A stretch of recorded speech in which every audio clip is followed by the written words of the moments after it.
I was so comfortable with this man that when he was walking with me to my car, I pecked him on his face like a bird. That's when I said, okay. And he was like this. Dr. Alexis. He was like, whoa. He was like, kiss his whole face up. I'm like, I don't even know this man. So, of course, this good old Christian girl get in the car and like, Lord, please forgive me. Please forgive me. I can't believe it. Oh, my God. He may not want to see me again. I pecked his face like a bird. I pecked his face like a bird. He probably ain't going to see me again. Oh, my gosh.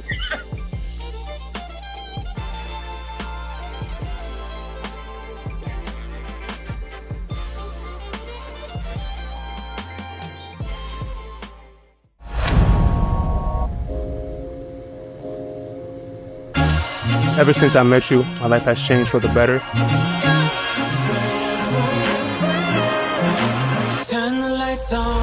You aren't the man of my dreams, you are the man of my future, my now, today, and tomorrow.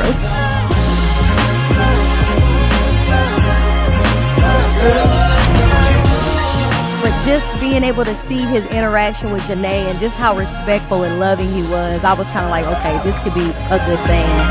Love you guys.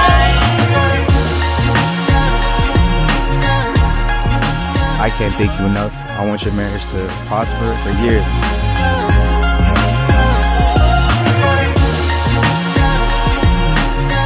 I pray for only the best for you two.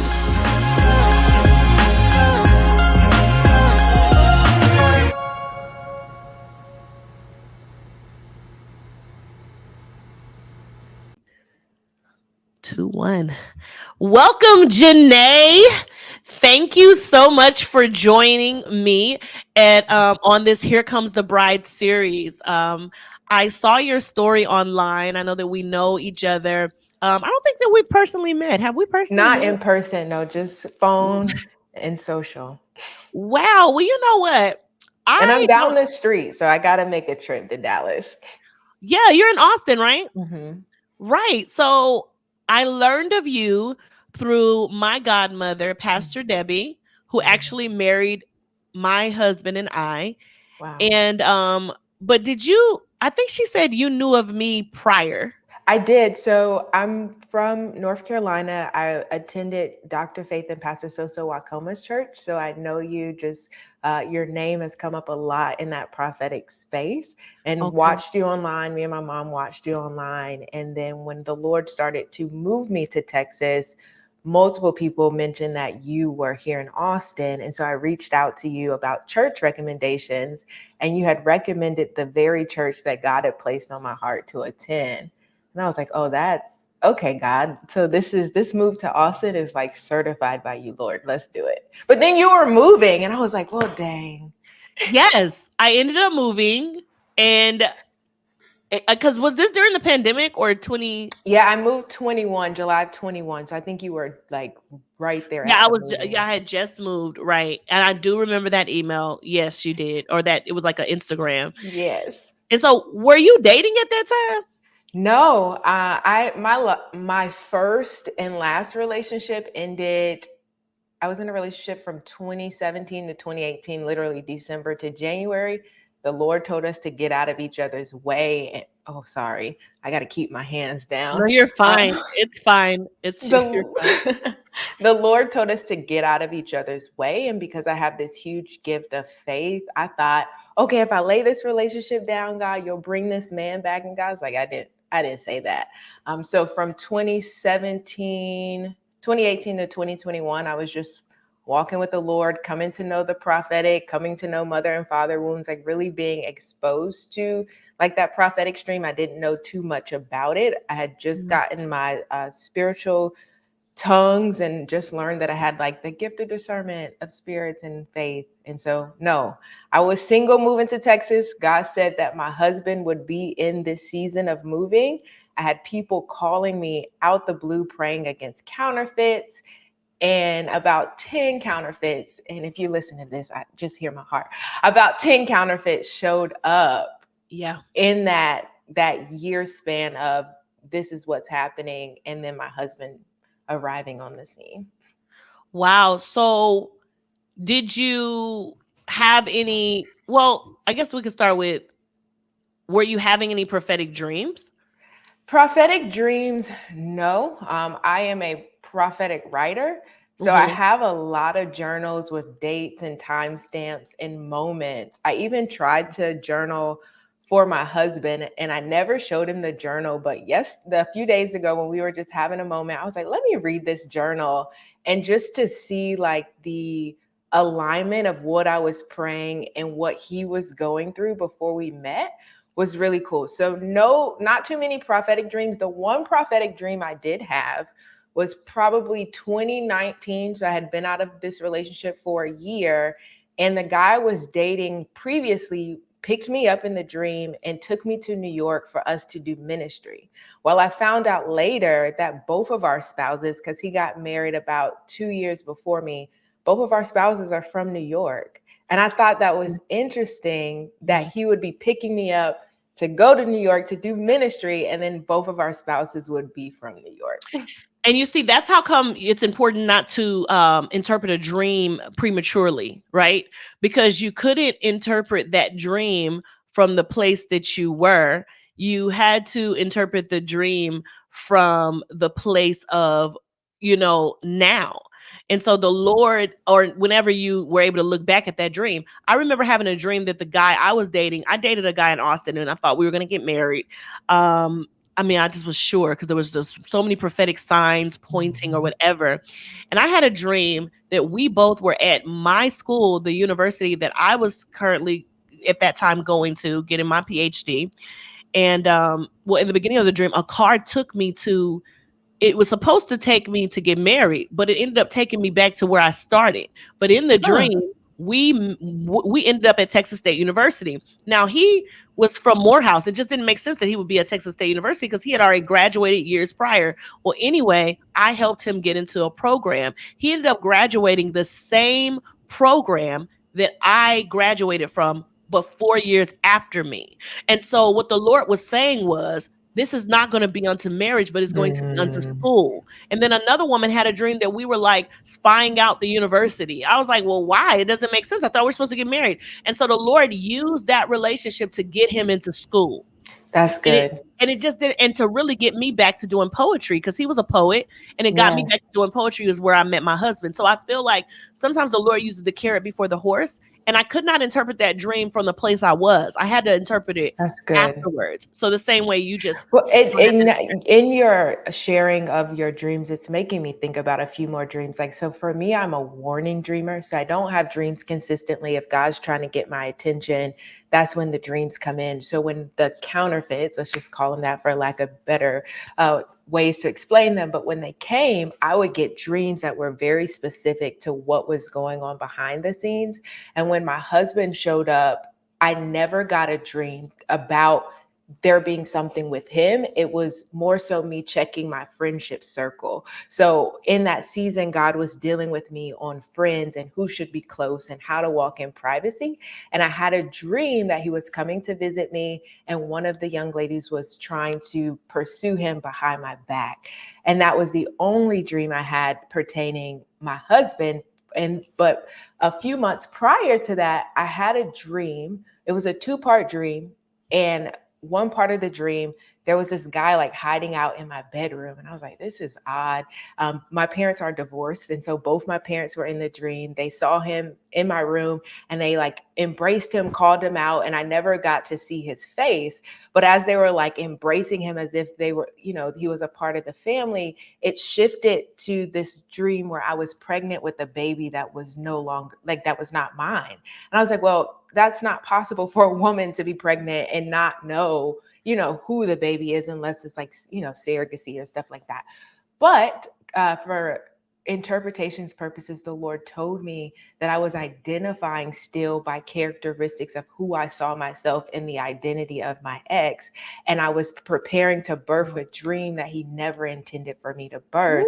And that was the end of the residue of that season lifting. And about a month later, the Lord told me I was no longer hidden. I was on the way to Atlanta to do some work, to do some graphic work with a ministry there. And the day the Lord told me I was no longer hidden, a guy that I met in 18 when I moved back home from doing the internship at Elevation Church, when the Lord separated me and the guy I previously dated. And he said, Janae, I think you're absolutely beautiful. I hope you don't take this weird. I asked God if I could pursue you, and he said no. And I'm like, wait a minute. What do you mean? But I realized, like, my entire life I've been hidden. Like, you know, we talk about middle school, high school crushes, but if we're really getting into the meat and potatoes of men pursuing me or men being interested in me, the Lord has always kept me hidden and not able to go the distance, or not allowing men to approach me. I've always gotten the you know, you're too much, you're too bold, you know who you are. And it's like, well, the right man won't be intimidated by me. And that's why I love my husband, because that man does not try to silence the Yeah. boldness of my voice. Yeah. And how did you meet your husband? We met on a dating app. And so the progression goes, I had the dream. And then I had the word that I was no longer hidden. Then I met a man in between my husband, where I thought, this is okay, God. He crossed every T, dotted every I, except for his relationship in Christ. And I was like, well, I can just be his friend. And I had a friend who sent me a YouTube video that said how God led me to the counterfeit to grow my gift of discernment. And I was like, well, this is a sign. And I continue to talk to this person roughly from October to about December 3rd. And in the midst of that, we were playing the We're Not Really Strangers game. And there was this one particular question that said, describe your perfect day. And his perfect day was surrounded by a significant other. And I realized in that moment that my perfect day did not include anybody else but me, Jesus, and whatever he was calling me to do on that day. And I surrendered that night in the shower and said, God, I will be single for 5 more years if this is what you desire, because I never had the desire to be a wife. I never had the desire to be a mother because of being a product of a divorce home and just seeing what my parents had to navigate. For me, it was like, this is too much. I don't think this is who God is calling me to be. But the relationship I was in prior, the Lord told me that we were just vehicles to get us to where he needed us to be. And it was through that relationship, marriage and wifehood was awakened. And this was November 16th. I surrendered. I have the TikTok video. It was to the Deborah Cox song, How Did You Get Here? Nobody's supposed to be here. And the on-screen graphic was when you're in the field gleaning and God tells you to look up. And in the caption, which you can't edit, which is why I love a receipt, because I can show you this receipt. But it said, God is up to something, watch, December, January, March. So December comes around. I didn't go home for the first time for Thanksgiving. The Lord told me to go home for the whole month of December. December 3rd, I was on the phone with this gentleman, and the Lord told me I was standing at the crossroad, similar to what my mother was standing at when she had to make her decision. And if I continue to talk to this individual, it would be detrimental, even in friendship. And I needed to choose the path that I couldn't see, which is interesting because when I moved to Texas, that moment of, did I make the right decision? The Lord sent me to Home Goods, and there was a sign on the floor, like a wall art, and it says, never be afraid to trust an unknown future to a known God. And so here we are, full circle, and I'm having this moment where God is like, you either choose me or forge this path I never intended for you to go down. And so I cut communication cold turkey, and within a week, about 7 people brought up dating apps. And I'm like, okay, God, you have my attention. I tried several for a couple of days, wasn't really feeling it. And then a friend of mine recommended, at the time it was called United Young. Now it's called Holy. And I got on, you had to fill out an application, take a selfie to prove that this was who you say you are, completely faith-based. Like they were asking questions that I was like, whoa, this is fire. I got on the app December 7th. Now I moved to Texas July 21st of 21. I'm all into the numbers and how God speaks to me through numbers. Oh, me too. I got on the app December 7th, so I got on the app December 7th. And what was interesting is I couldn't put my location as Texas. It was only picking up North Carolina. Now this came to work in my favor because my husband is from the East Coast, and the way he had his parameters set up, had I been in Texas, our profiles would have never crossed. And so I decided to get off the app about about 2 weeks in, because I was like, this isn't fair. Like, I don't live in North Carolina. These are East Coast men. I don't want to lead them on. Let me just wait till I get back to Texas. And I connected with some fire men. Like, it was just not the man that God had for me. I was having those warning dreams, and it was between it. Yeah, I was having some warning dreams, and I was just like, you know what? I'm gonna just get off this app. But of course, when you say you're gonna get off, you still taking a little sneak peek. And on December 21st, I looked at the app, and my now husband had messaged me. So remember that TikTok that said December, January, and March. So December 21st, he messaged me. I'm like, we're messaging a couple of days. He ghosted me for like a whole 24 hours. I was a little salty because I was like, this man is nice to look at. I hope he's not a bot. Hope he's not catfishing me. And so he started messaging me again. And I was just like, yo, like, are you going to ask for my number? And he's like, can we take each other serious? You live in Texas. I live in New York. I said, let me ask you this. Do you see yourself living in New York for the rest of your life? And he said, no, I've been trying to move out of New York for the last 2 years to Florida. And I said, well, I'm interested in a friendship. If you do not think a friendship would be beneficial, then I will follow your lead. And he's like, I'm totally open to be your friend. I find you attractive. Let me get your number. Now it is 1 o'clock in the morning because he at the time worked the graveyard shift. And so he was just getting off, and he messages me immediately. He's like, can you FaceTime? I'm in the bed, bonnet on, about to go to sleep. So I hop up, fix myself, turn my purple lights on because I love purple lights. And I'm on FaceTime, and we talk for about an hour. And I'm like, wow, this man is fine. He got a little accent. And at the time, I learned like he's Haitian, born in Haiti, grew up in America. And I was just like, okay, God, like, thank you for allowing me to come out that I'll never date outside my race vow, which I had put myself in previous seasons. Granted, he's Black, but just different culture, different nationality, just different all across the spectrum. He was raised by mother and father. I was solely raised by my mother. So, just seeing like the differences in our upbringing. Well, we met December 21st. January 1st, he tells me he wants to pursue me and see where we can go and wants us to get off the app. And then March 16th of 22, he moves to Texas by faith. So the day he got off the plane was the day we met in person for the first time. And what's crazy about it is Pastor Debbie is in that midst of the story, because I was telling my pastors, granted, they're new to me, but I'm like, Lord, you placed me under their covering, so they need to be on the up and up. This man is moving here. If he's a creep, I need everybody to know. And so Pastor Jonathan had recommended Pastor Debbie, and it just so happened to work out in their transition to a new state that our paths crossed. And so we met up, and I told her everything. And so he got here, and we immediately submitted it to marriage counseling. He lived about 12 minutes from me. He wanted to stay like in the same complex as me. And I was like, absolutely not. Like, you may not be who you say you are, but thank God. He is and was who he said he is, and now we're married. Wow. So how long did that process take to get to the altar from when he moved here by faith and you never met him? Yeah, right. That's a great question. So he moved here March 16th of 22.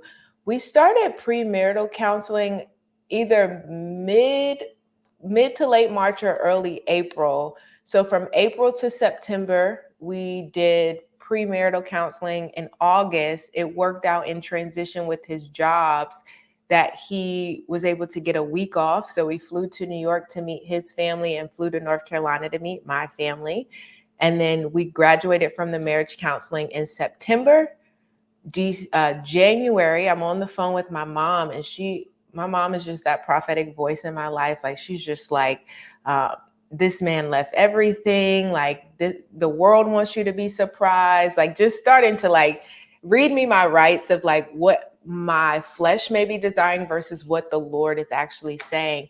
And my husband boyfriend at the time never called me really during the day just because of his work schedule. And she's like mid getting my life together and he calls me and I'm like, we just have a casual conversation about it. And he sets the date. He was like, I want to get married on this date.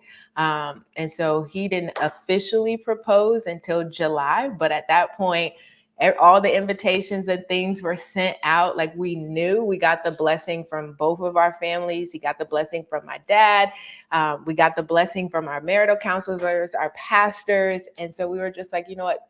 You are the definition of leaving and cleaving. Like a lot of times we see women giving up who they are to go where the man is. And I have the fortunate opportunity to have been sent first. And I was adamant, like, I'm not moving to Florida. If I am who you believe you're supposed to be with, like God called me to Texas. And I didn't even know he was moving to Texas or trying to move to Texas. He had been applying to jobs in Florida for the last 2 years. And the first job he applied to in Texas, they sent him to get a background check without even getting an interview and hired him on the spot. So he started working at the post office without any of the preliminaries that typically happen when you move. This story is the bomb. Now, I've picked up so many tips. I mean, you're the second woman that I have interviewed who's told this story of the parameters, how this woman said, I just feel like your husband isn't in the same state. This is what she told her in praying. And so she was in New York, ends up meeting this man in Connecticut. And they've been married for 8 years now. It was supernatural. The third date, he said, I'm going to marry you. I mean, this man's a doctor. Wow. It's just amazing. A supernatural story. And so here you are telling me a similar story. And I really, as soon as I get off this interview, I mean, I've said this before, but I'm going to say it again. Please change your parameters, friends. Yes. Because my friends, I'm talking about some beautiful women. I'm like, what's wrong? What's going on? I don't understand why you're not married. I just can't get it. Yeah. And really changing your parameters to say, oh, I only can meet him in this state. Oh, I can only meet him. He has to be here. Like, change your parameters and also change your mindset concerning Christian apps. I think that would be good as well. And something else that you said, it was coming so out good. of the I'll never vows. Oh, coming out of the I'll never vows. Oh my goodness. I'll never do this. I'll never do that. I can't do this. It's like you're limiting God. And same for me. James moved to Texas. He was in Florida. He was playing football in Florida. He was about to go to Washington, to DC to play football. He literally, the day we got married, it was supernatural. He literally he was on his way to Washington. The man of God was like, no, you're not going there. Prophesied to him. He's like, you're about to get engaged. And James had prayed and asked the Lord to give us a ring. And it's just so much connected. Like, there's no seed you can ever sow that will not come back. Because I had sold a ring years prior as a prophetic action. So that seed was so prophetic. It came back up to bloom. And James moved to Austin, which I didn't know he would move to Austin, but he ended up moving to Austin, and it was very prophetic, and it helped for Pastor Debbie and Pastor Darrell to marry us. And everything ended up being just so prophetic, so supernatural. So your story is the same. Literally, I feel the fire of God in my belly. I know that it is just going to change women's lives to hear this testimony. And so did your husband have any prophetic insight on you being his wife, or what for him? Was it just like a knowing? That's a good question. From what I have picked up, it was a knowing. We had that FaceTime call, and he said it immediately after he got off, he was like, God, is this my wife? Because everything he had been praying for aligned with who I was. And what was an eye-opener for me, I call it my legacy season, just the North Carolina season of my life. A spiritual mom of mine, Mama Chandra, I will never forget, on my 21st birthday, she was sharing how this man had come up to her and was just like, oh my gosh, like, you'll make a great wife. And she was like, were you looking for your wife and I showed up, or did I show up and you were like, oh, she would just make a good wife? And it hit me because it was like, I want wanted my spouse to be praying to God about me, and then I showed up. I wanted to be found in purpose, and he be found in purpose, and God say, this is who I've been preparing you for each other. You preparing each other for. And so that thing resonated with me, and my husband, the characteristics, the things he would pray aligned with who I was, and vice versa. I go back and look at journals, and look at the characteristics that I describe, and I have to be very honest. Like, I'm not that creative, and there are characteristics that I would not have known how to pray. Like, it was all God. And I've had friends that say, well, what did you pray for? I don't remember having any elaborate prayer aside from, God, you said you wouldn't play me. You gave me this desire. You told me I would be a wife. You told me I would be a mother. And some of the men that are showing up on the scene, it feels like you're playing me. But when my man popped up, I was like, oh, okay, God, you're not playing me. And there's so many Godwings. Like, he's the same height as my dad. He has the same birthday as my granddad. And so there's so many like intertwined things. There's one thing I do want to mention, and it was the day that I messaged you asking about the church. I was leaving a coffee shop. About a week prior, I came across this YouTube video that said, Rebecca, it's time to go. And in this video, the woman was saying how God was about to relocate some of his daughters geographically. If it was God's will, it's God's bill. Like, the job I got to move to Texas, God created that position for me. And so I was seeing like those similarities. Well, I'm at the coffee shop testifying to this girl I had met pre-pandemic, and we finally were able to meet up. And there's a girl sitting adjacent to me, and I kept looking at her, and I'm like, she looks so familiar. I introduce myself. We have a few a little conversation, and I say out loud, well, maybe I know you in the spirit. And I was like, well, that's weird, Janae, because she may not be a believer. And I awkwardly like ended the conversation and went on about my business. And as she was leaving, we exchanged our social medias, and I'm looking at her social media as she walks to the car, and I noticed that we have a mutual connection, and that mutual connection is the wife to a husband that I met during the George Floyd like prayer walks, where God was telling me, was using law school as a vehicle to get me to move to Texas. And so I run to her car like, wait, like, and she tells me her name's Rebecca. So remember that YouTube video said, Rebecca, it's time to go. So I'm running to her car like, Rebecca, like, the guy God used to start the conversation to move me to Texas, you know him? She's like, yeah, I just moved here from Texas and I'm living with them. And I said, wait a minute. I said, I just saw a YouTube video that said, Rebecca, it's time to go, and God's sending me to Texas. And then 2 weeks later, I meet a Rebecca at a coffee shop, and she's from Texas.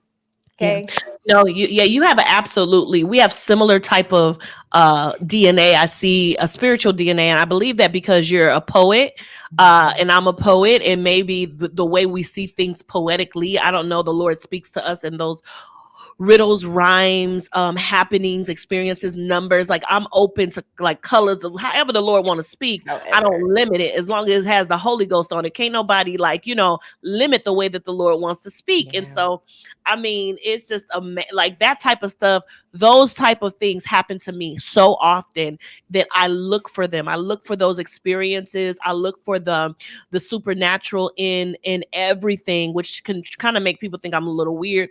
But I think that it's needed, and just to see someone like you who also says, that's me too. That's the way I live my life. That's the way God encounters me. And I'm sure you and your husband will start experiencing it more, and he will be awakened in his dream life. He will be awakened in his the supernatural realm, because that is the way that you guys are going to increase other people's faith. But I just, it's so much. Oh my gosh, this is so much, Janae. Like, wow, that is amazing. And listening, it just can encourage women to journal. I remember writing a book. It's called Journaling the Soul.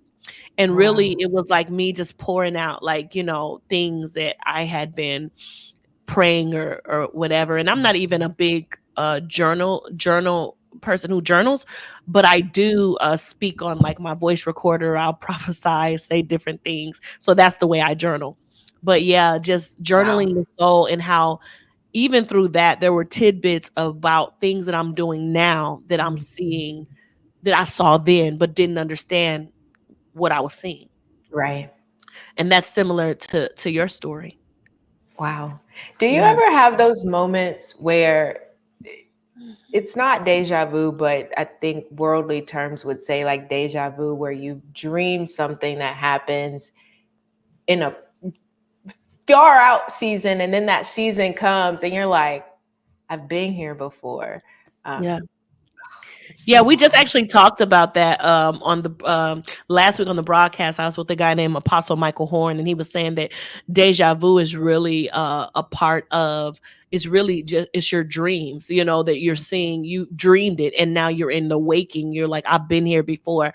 And I say that it's a part of God saying, this is your path, this is your journey, this is what I've called you to do, and you're right on target even when you think you're not. You've been here before, Janae. You've been here before, Alexis. It is a syncing, a synchronization. Even speaking to you, I feel such a in sync thing, like a synchronization. I know we talked before. You've done some work for me before, but it was just like, okay, something wasn't for that moment. But now I feel that in this moment in time, that the Lord is going to elevate your voice and that He is going to amplify you as a podcaster. He's going to amplify you. It reminds me of the girl Megan, who is did that show with the girl B Simone. It reminds me Yes. of similar of her, like your countenance, the way you speak.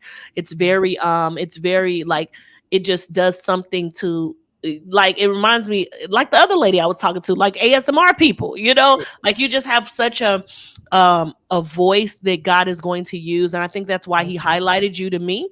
And He highlighted women to me who were not necessarily mainstream, but there was something that He had for them to become mainstream. And I believe, or in a different lane, not necessarily polluted, but really, you know, just He's highlighting so many different stories. And so your story is going to be worldwide. It's your different stories. It's going to be all types of stories, not just this. There will be so many things that God is going to use you to speak in and speak to. It And comes you're to heart. so Thank you for this I'm excited opportunity. about that. If you could leave any words to the women who are waiting and crying and debating and ready Yeah. to just say, forget it, I hate it, forget it, what would you say? God's timing is God's timing, and there's nothing we can do to speed up God's timing. How do I know? Because Sarah made an Ishmael waiting on Isaac, and we don't want to be Sarah's creating Ishmaels waiting on Isaac. We want to be found in position. Found in position. So that means coming off your couch, coming from outside of your house, going to the gym, going to the grocery store, going to events to meet new people, becoming the best version of yourself so that when the man comes or the wife comes, y'all will be better together because of the work you did today. And give yourself grace, because when you start walking in close proximity with that person, it's going to bring up stuff you thought you already dealt with. But there is an ironing and a sharpening that comes on that next phase of the journey. And some people, I'm learning it firsthand. There are some things that I didn't know was in there, but I thank God for trusting me to walk in this close proximity with my husband. And I am an example of what God is doing. You're talking about somebody who did not believe that she would get married and did not believe she would have children. We're not there with the children yet. But I am living in an answered prayer, and I am an example of what God can do when you allow God to be God. That Exodus 14:14, Lord, the Lord is fighting for you. You need only to be still. Wow, I love it. Thank you so much for sharing your story. How can people find you, Janae? Yes, I am Janae Carlee across all platforms. So I am heavily active on YouTube, Instagram, and TikTok. So if you follow me there, and then I have a writing community called For the One Like Me, in the process of revamping my podcast, Naked and Exposed, which is based off of Hebrews 4:13. We will all stand before the Lord naked and exposed, to whom we must give an account. So for me, if God's already seen the good, the bad, and the ugly, we cannot allow people to shame us, guilt us, or fear to keep us bound. Wow, thank you for Thank you. joining me today. And you guys, I hope that were blessed by this interview. Bye now.